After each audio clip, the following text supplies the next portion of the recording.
سب سے پہلے تو علی سرور نقوی صاحب کیسے دیکھ رہے ہیں؟ یہ ایک بہت بڑی ڈیولپمنٹ ہے اور کہا جا رہا ہے کہ امریکہ کے نائب صدر جے ڈی وینس اور ایران کی طرف سے بھی بظاہر فارن منسٹر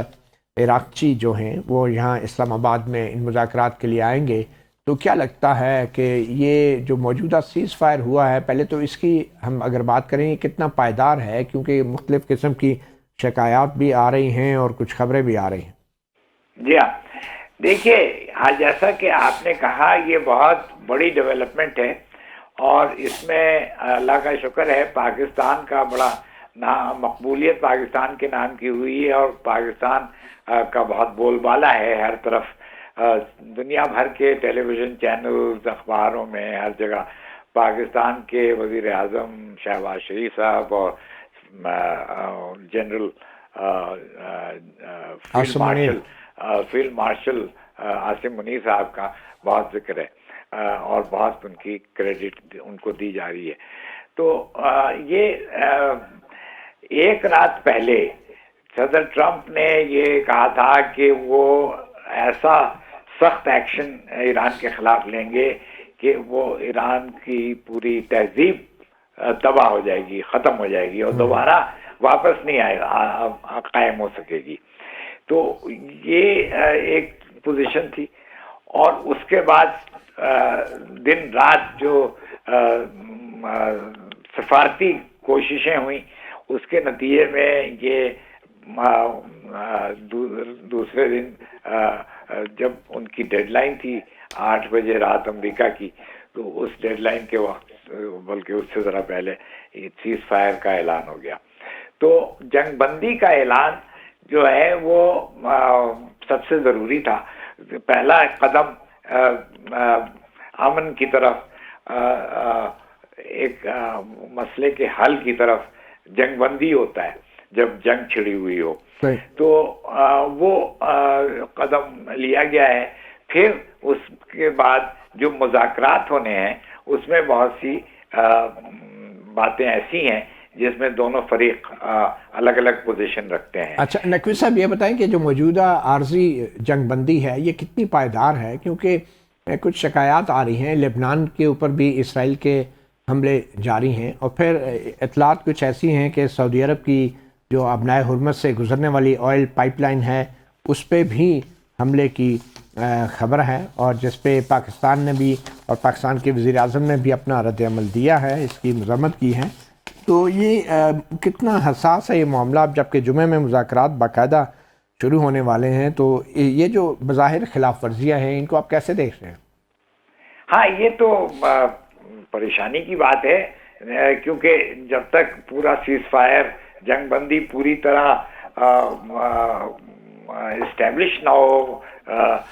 ہر طرف قائم نہ ہو، تو اس کا پھر کوئی فائدہ خاص نہیں ہے. لیکن میں سمجھتا ہوں کہ دونوں پارٹیز کو اس کا احترام کرنا چاہیے. اب جیسے یہ بھی خبریں ہیں کہ قطر پہ اور کویت پہ پھر سے حملے ہوئے، اور پھر وہ خبریں ہیں کہ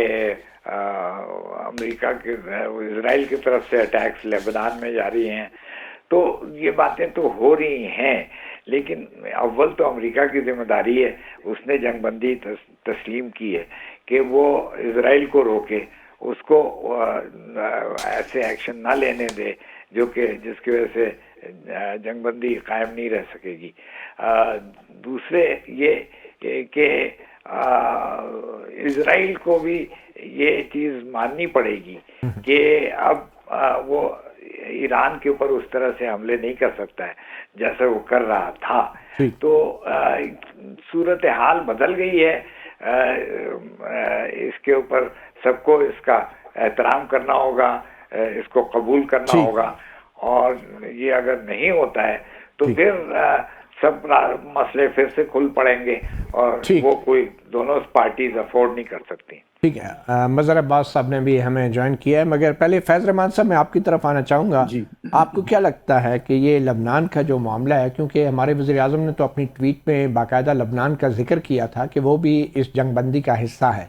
مگر امریکی صدر ٹرمپ کی طرف سے ابھی ایک بیان آیا ہے جس میں کہا گیا ہے کہ لبنان اس جنگ بندی کا حصہ نہیں ہے. تو اس کو ہم کیا سمجھیں؟ کیا یہ کچھ وضاحت ہے یا یہ کنٹرڈکشن ہے جس کو دور کرنا ضروری ہے؟ جی بہت بہت شکریہ مطیع اللہ جان، good to be on your show. دیکھیے سب سے بڑی بات تو یہ ہے کہ کل جب ڈسکشن، کل سے مراد یہ کہ ہمارا کل واشنگٹن کا، تو جب کل ان کا بیان آیا اور اس کے بعد اچانک یہ پاکستان کی طرف سے پرائم منسٹر شہباز شریف کا جو ٹویٹ آیا کہ اب یہ سیز فائر ہونا چاہیے کم از کم 2 ہفتے کے لیے، اور پھر فوراً منظور بھی کر لیا گیا، تو خود میں نے بھی ایک ٹویٹ کیا تھا اور بہت سے لوگوں کا یہ خیال تھا کہ شاید یہ سب کچھ ظاہر ہے کچھ ہوم ورک ہوتا ہے، کچھ گراؤنڈ ورک ہوتا ہے، پھر اس کے بعد ہی یہ سب چیزیں ہوتی، ایسا نہیں ہوتا کہ اس لیول پر اس قسم کا ٹویٹ فوراً کر دیا جائے۔ تو یہاں جو بیک لیش ہوا تھا ہمارے پریزیڈنٹ صاحب کا، ٹرمپ صاحب نے جو سویلائزیشن کو ڈسٹرائے کرنے کی، ختم کر دینے کی، یعنی کل کرنے کی بات کی تھی، تو بہت زبردست بیک لیش نہ صرف ڈیموکریٹک پارٹی میں بلکہ خود ان کی اپنی پارٹی میں بہت ہوا، اور اس کا نتیجہ یہ نکلا ہے کہ اس وقت باقاعدہ امپیچمنٹ کے آرٹیکلز فائل ہو چکے ہیں۔ کئی یعنی میرے خیال ہے کم از کم 100 سے زیادہ کانگریس مین نے کیبنٹ کو لکھا ہے کہ ان کو اب باقاعدہ صدارت کے لیے نااہل قرار دے کے ان کو فارغ کیا جائے۔ یہاں ایک امینڈمنٹ ہے آئین میں امریکہ کی، 25ویں ترمیم کہی جاتی ہے، جس کے تحت ایک صدر کو ہٹایا جا سکتا ہے، تو وہ بھی اس وقت بھی زیر غور ہے۔ اچھا اب دیکھیے اس کے 2-3 پہلو ہیں۔ تو پہلی، کل میں نے بھی کئی جگہ یہ بات کی کہ اصل جو اسپوائلر، اصل جو کنسرن ہے اس پورے معاملے کا، وہ ہے اسرائیل، اور وہاں سے کوئی نہ کوئی ایسی حرکت ہوگی جو ہاں آپ یہ دیکھیں گے کہ آلریڈی جو ایک بہت ہی فریجل، بہت ہی نازک ایک 2 ہفتے کے لیے ایک سیز فائر تھا۔ اور ایک اور بات اہم ہے، دیکھیں اب لینگویج میں تبدیلی آنا شروع ہو گئی ہے۔ یہ 2 ہفتے کا سیز فائر تھا، لیکن اب ٹرمپ صاحب کا جو بیان آیا وہ کہہ رہے ہیں کہ پاز ہے۔ پاز اور سیز فائر میں بہت زبردست فرق ہے، اب آفیشیل لینگویج بھی چینج ہو رہی ہے۔ پھر باقاعدہ وائٹ ہاؤس کی طرف سے بیان جاری کیا گیا ہے کہ لیبنان اس کا حصہ نہیں ہے، جبکہ ایران کا اصرار ہے کہ اس پہ کیا جائے۔ اچھا پھر ایران کی طرف سے آج UAE اور کویت، اور جیسے ابھی ہمارے نقوی صاحب نے فرمایا، امبیسڈر نقوی صاحب نے، کہ وہاں سے ان کی شکایت آئی ہیں، باقاعدہ انہوں نے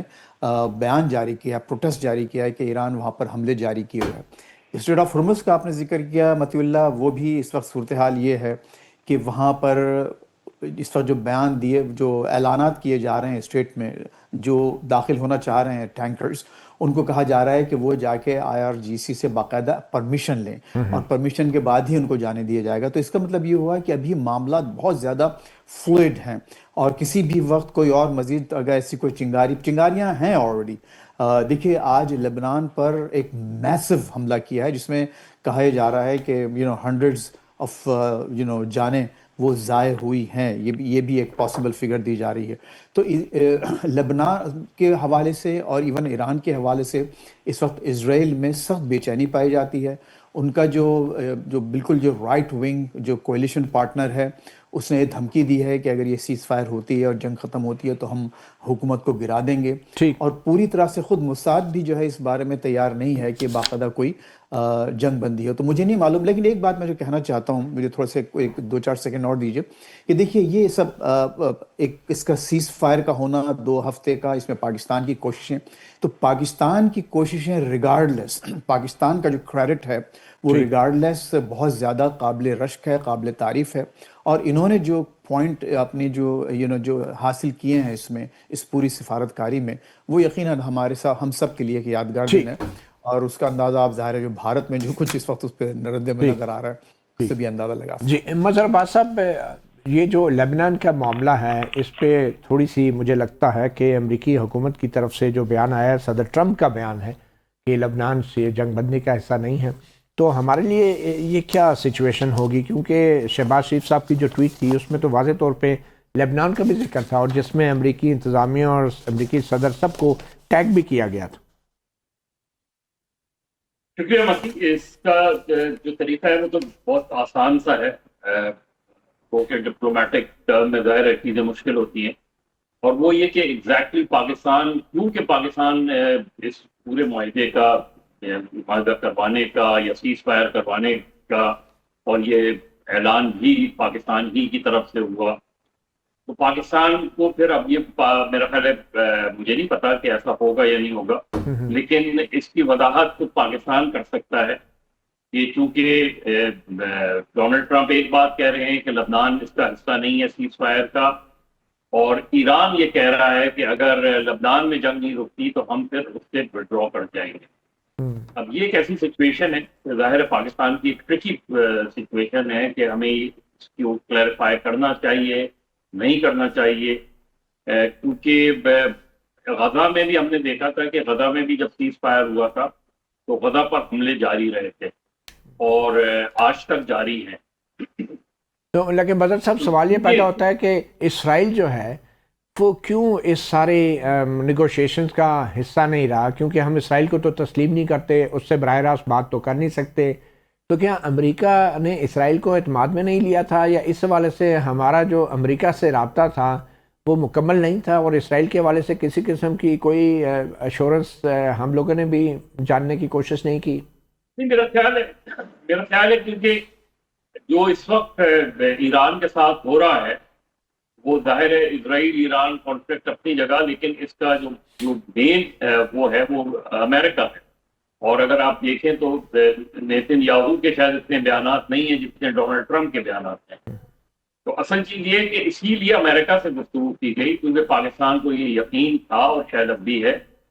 کہ اگر امریکہ یا ڈونلڈ ٹرمپ اپنا انفلوئنس یوز کریں گے تو اسرائیل رکے گا. اب اگر ڈونلڈ ٹرمپ یہ کہتے ہیں کہ لبنان اس کا حصہ نہیں ہے تو پھر ایران کو مانے گا، کیونکہ ظاہر ہے ایران لبنان میں جو کچھ ہو رہا ہے وہ ایران اسرائیل کانفلکٹ ہی کی وجہ سے ہو رہا ہے. ایگزیکٹلی. تو اس لیے میرا خیال ہے پاکستان کو ایک پوزیشن لینے کی ضرورت ہے. ممکن ہے کہ اس چیز کو فرائیڈے تک ٹال دیا جائے، کیونکہ فرائیڈے کو اگر نیگوسیشن فرائیڈے کو ہوتی ہیں اور اس کے بعد ایک چیز بہت واضح طور پہ سامنے آ جائے گی، اس سے پہلے فرائیڈے کی نیگوسیشن سے پہلے لبنان پر اٹیک کرنے کا بہت واضح مطلب یہ ہے کہ اسرائیل جو ہے ایران اس مذاکرات کو، اس سیز فائر کو ایز اے اسپوائلر کے طور پہ سبوٹاج کرنا چاہتا ہے، اور کہیں نہ کہیں ڈونلڈ ٹرمپ کو کنٹرول کرنا شاید پاکستان کے بس کی بھی بات نہیں ہے. اور اس میں اس بات کا امکان ہے کہ اسرائیل یہ سب کچھ شاید انڈیا کے بہاف پہ بھی کر رہا ہو. بالکل ہو سکتا ہے، کیوں نہیں ہو سکتا یہ چیزیں، کیونکہ اتنا دیکھیں یہ تو کل رات جو کچھ ہوا اس کے بعد آپ پوری یعنی پاکستان انڈیا اس خطے کو تو چھوڑیں، پوری دنیا میں ایک سکون ہوا اور ایک سکون کی لہر نظر آئی پوری دنیا میں. وہ کہ اس وقت بھی یہ تھا کہ یہ سسٹین کر پائے گا نہیں کر پائے گا، لیکن بہرحال جب پرائم منسٹر شہباز شریف کا گیا اور اس کے بعد ڈونلڈ ٹرمپ نے اس کو یعنی ایکسیپٹ کیا، ایران نے اس کو ایکسیپٹ کیا، تو اس کا مطلب یہ ہے کہ اس معاہدے میں کہیں نہ کہیں لبنان کا ذکر ہے. اب یہ پاکستان ہی اس کی وضاحت کر سکتا ہے کہ لبنان کا اس میں ذکر ہے یا نہیں ہے، اور اگر ہے تو اس سچویشن میں اب کیا اس پہ بات ہوگی، کس طریقے سے چیزیں آئیں گی سامنے. یہ آپ یہ کہہ رہے ہیں کہ فرائیڈے کے مذاکرات ہونے اور بھی زیادہ ضروری ہو گئے ہیں تاکہ چیزیں مزید واضح ہو جائیں تمام فریقے